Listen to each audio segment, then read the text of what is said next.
మచ్చలున్న చంద్రుడైనా పచ్చి విసపు నాగులైనా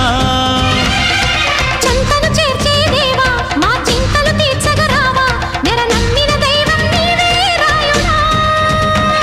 ముక్కోటి వేల్పులలోన ముక్కోపి నువ్వే అయినా ఎలుగెత్తి పిలవంగానే పలికేర ఇంకెవరైనా మా తల్లి తండ్రి దైవం నీవే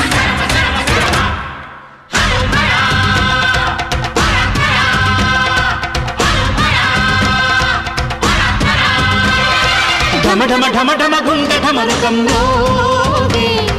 గణ గణ గణ గణ గొంతు గంటగా మారే